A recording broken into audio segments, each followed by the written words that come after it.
이거 본업이세요? 아니요, 저 직장인이에요.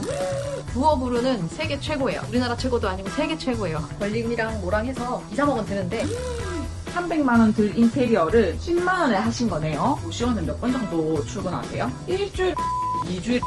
고시원하면서 사람들이 전 제일 궁금한 게 월에 얼마 버냐보다 월 해서 얼마를 남느냐가 중요한 것 같거든요. 기존에 만실로 가지고 있는 걸 기준으로 했을 때 월에 1,000만 원 들어온다고 가정해볼게요. 처음에 시작할 때는 부동산이랑은 달라요. 그래서 취득세 없고요. 그냥 세금 신고만 하면 돼요. 이게 무슨 말이냐면 사업자를 시작한다는 신고만 하면 돼요. 그렇게 따로 수수료는 없고요. 양도세는요? 양도세도 없죠. 부동산을 파는 개념이 아니라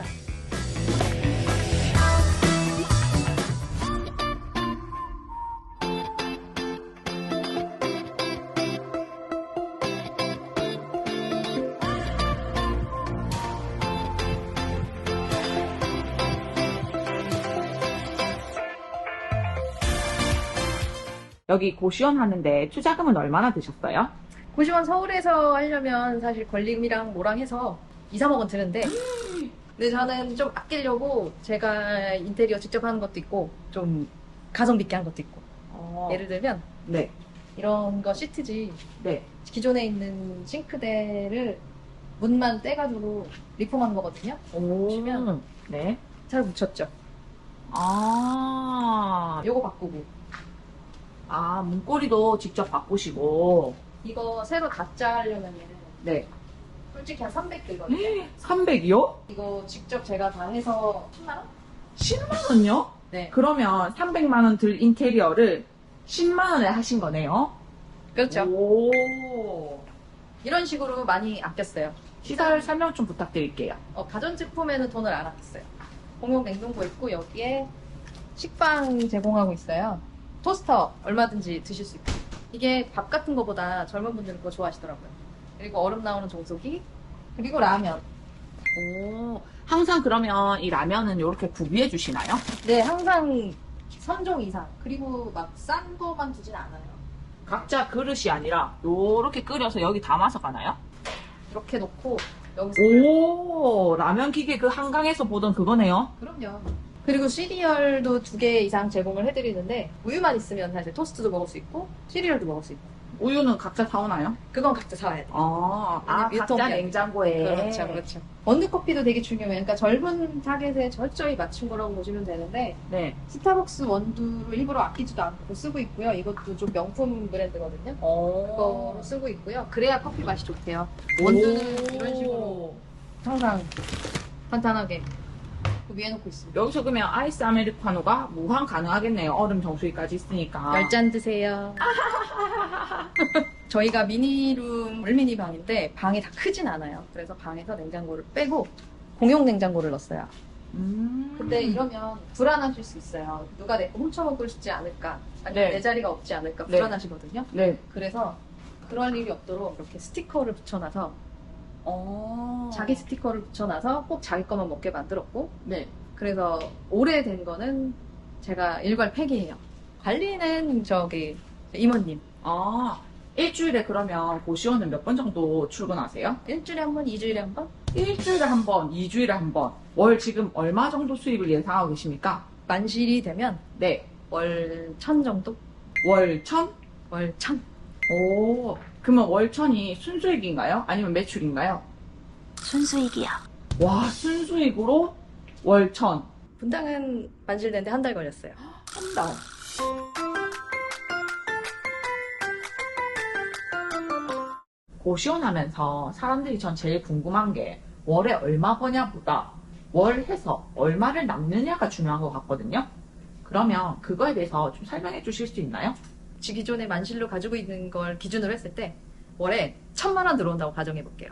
1,000만 원 중에서 월세랑 전기세랑 가스비 이런 걸 다 빼면은 한 40 정도 나가요. 그럼 나머지 600 정도를 가지고 오는 거예요. 냠냠냠냠. 자, 그러면 월에 60%는 순수익으로 가져갈 수 있는 거네요? 네.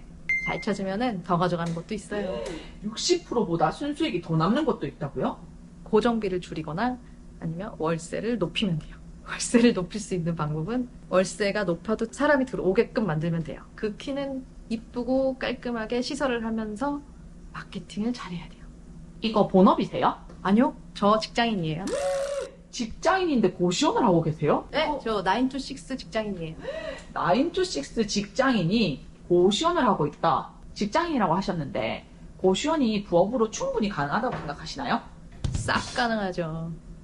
9 to 6 갔다 오고 나서 남는 시간에 한번 전화 좀 받고 문자 조금 하고 싹 가능해요. 부업으로도 고시원이 충분히 가능하다고 보시는 거네요?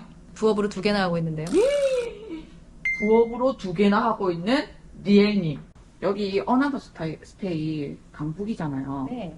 수요가 있나요? 저는 여기까지 와서 안 살 것 같거든요. 수요가 엄청나죠. 여대도 있고 되게 수요도 많고 강북뿐 아니라 서울 수요 전체를 봐야 돼요. 물론 자기 동네에 사는 사람들은 동네만 살긴 할 텐데 그래도 여기 서울은 지하철로 연결이 다 되어 있기 때문에 꼭 강북이라고 해서 그 동네만 살진 않거든요. 예를 들면 노원이나 동대문 중로 이쪽에 살던 사람들도 강북도 오고 그래요. 수요를 이 동네만 보면 안 돼요. 준비 기간은 얼마나 걸렸어요? 준비 기간이요? 3개월? 3개월. 왜냐면 1호점을 하고 있었어요. 어디서요? 분당에서요. 분당에서. 그러면 여긴 서울이고 거긴 분당이에요? 네. 여기 3개월 걸렸고 분당은 얼마나 걸렸어요? 걔는 더 빨리 걸렸어요. 2개월. 그 차이점은 뭔가요? 성질의 급함? 근데 분당 2개월 걸렸으면 여기 수유리는 더 빨리 끝나야 되는 거 아니에요? 분당 같은 경우는 제가 처음이라서 다 맡겼는데 여기 같은 경우는 직접 하는 게 좀 있었어요. 뭘 직접 하셨어요? 장판 같은 거는 반 정도는 제가 깔았고 위에 오픈 같은 것도 달고 사람을 안 쓰고 제가 할 수 있는 건 했어요. 그러면 요런 거도 원장님께서 달 수 있나요? 너무 쉽죠. 오, 너무 쉽다. 그러면 요런 문고리도 가능하신가요? 이거 저희가 다른 거예요.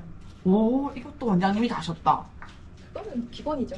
오, 기본이다. 그러면 이전부터 이런 인테리어를 하실 수 있었어요? 아니요, 절대요. 그럼 요거 하면서 이제 공사하는 법도 배우신 거예요? 네네. 그렇군요. 그럼 방 소개도 좀 부탁드릴게요.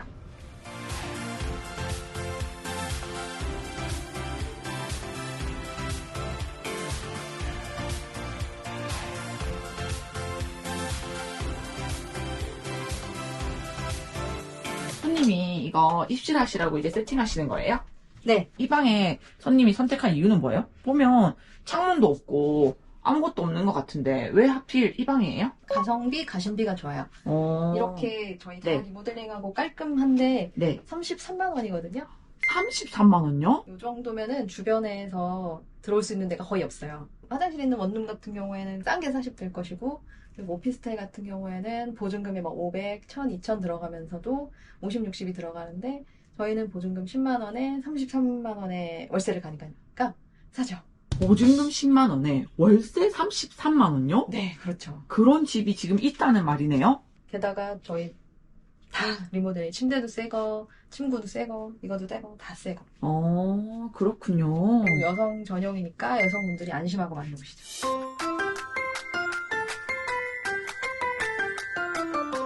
고시원 하시면서 진상 손님들은 어떤 게 있어요?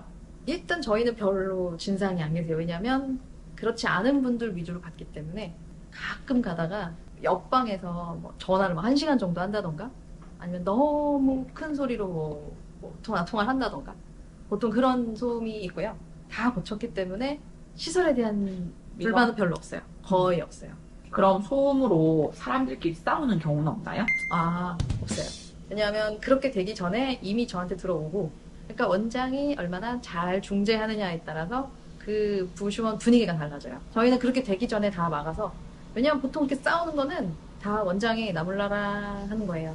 혹시 고시원을 하고 싶으신 분들께 해주고 싶은 이야기가 있나요? 부업으로는 세계 최고예요. 우리나라 최고도 아니고 세계 최고예요. 들어가는 돈 대비 수익률 최고. 그리고 고민만 하지 마시고요. 발로 뛰면서 한두 개라도 보시고 보고 나면은 지르는 것도 하나의 방법입니다. 내 돈이 들어가면 어떻게든 되게 돼 있어요. 죽이든 밥이든 해보세요. 할 수 있어요. 그러면 고시원 매물은 어떻게 찾나요? 고시원 매물은 전담으로 하시는 그 부동산 분들이 있고요. 서울 수도권은 그렇고 지방 같은 경우에는 따로 있진 않아서 매물을 직접 찾으셔야 돼요. 일단 수도권 먼저 말씀드리면 제일 좋은 거는 좋은 분을 아름아름해서 소개받는 거고 그게 근데 처음부터 쉽지 않잖아요. 그래서 그 경우에는 인터넷에 가면 그 고시원넷이라던가 무슨 고시원이라는 사이트가 있어요. 거기에 그 중개사분들이 매물을 막 올리거든요. 그걸 보고 하나씩 전화하고 가보는 거예요. 그러면서 중개사분들이랑 매물만 보는 게 아니라 얘기를 좀 해보고 이분이 믿음직한 사람인가, 성격은 어떤가 파악을 하고 서로 알아가면서 믿을만하다, 이 매물 괜찮다, 그러면 그때부터 작업 들어가면 되는 거예요. 고시원도 결국 발품이네요. 그렇죠. 모든 건 다 노력이에요. 수수료는 어떻게 됩니까? 고시원 수수료는 부동산마다 좀 달라요. 고시원 할 때 수수료나 세금, 팔대나 그런 것도 좀 궁금해요. 처음에 시작할 때는 부동산이랑은 달라요. 그래서 취득세 없고요. 그냥 세금 신고만 하면 돼요. 이게 무슨 말이냐면 사업자를 시작한다는 신고만 하면 돼요. 그렇게 따로 수수료는 없고요. 양도세는요? 양도세도 없죠. 부동산을 파는 개념이 아니라 사업을 시작했다가 망하는 개념이에요. 내가 판다는 거는. 그렇기 때문에 따로 양도세는 없죠. 권리금 같은 경우는 비과세잖아요. 네. 세금이 없죠. 사고 팔 때 세금이 들지 않아서 더 매력적인 고시원이다. 고시원마다 그러면 월세가 다를 거잖아요. 이 월세가 엄청나게 큰 비중을 차지하나요? 거의 고정비의 90% 차지하죠.